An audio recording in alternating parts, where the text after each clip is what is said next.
Bonjour mes amis, c'est moi, c'est Khaled. Alors aujourd'hui j'ai choisi de vous parler de quelques... je me présente avant tout parce que pour ceux qui ne me connaissent pas encore, moi c'est Khaled, Khaled Haddad, je suis auteur, poète, écrivain, scénariste.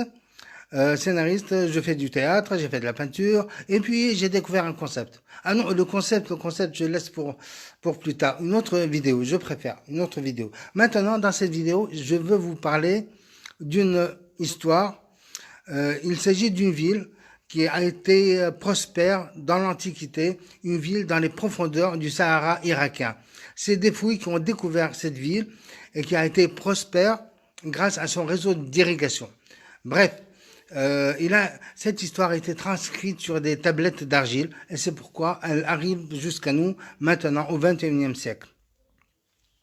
Donc, cette histoire, elle dit, les lanciers étaient à l'affût avec quelques soldats qui surveillaient l'entrée parce que la plupart des forces armées, la grande majorité des forces armées accompagnaient le roi dans une expédition contre les Élamites. Voilà, donc les forces de défense étaient amoindries, c'est dommage.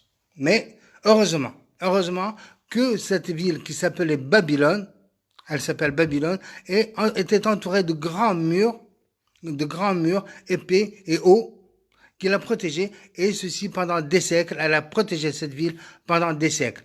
Donc, les lanciers étaient à l'affût. Banzar, un grand guerrier, maintenant à la retraite parce qu'il n'est pas allé en guerre, il est à la retraite et donc il surveillait avec les soldats l'assaut des Assyriens qui venaient du nord.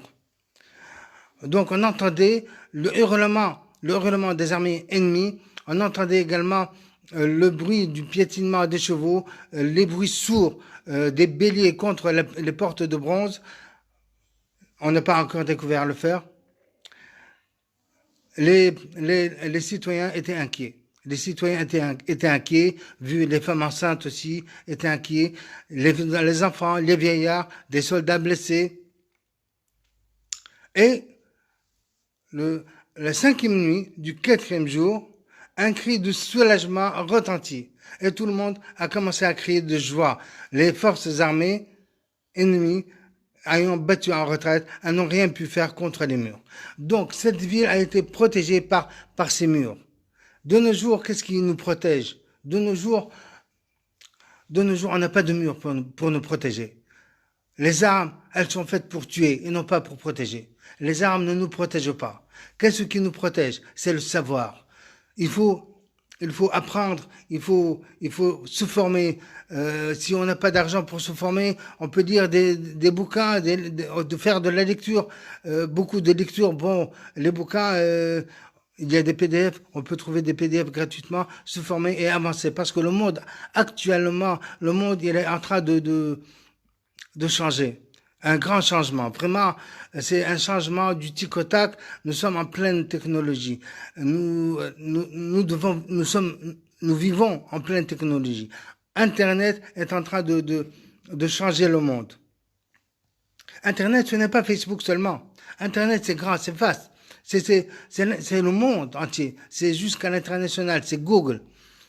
Il faut avoir certaines compétences pour s'adapter au changement. Parce que ceux qui ne s'adaptent pas disparaissent. Et il faut que nous, les Tunisiens et autres, tout le monde là, on doit s'adapter, on doit vaincre l'ignorance. On doit se protéger contre l'ignorance. Voilà, ma vidéo d'aujourd'hui a pris fin.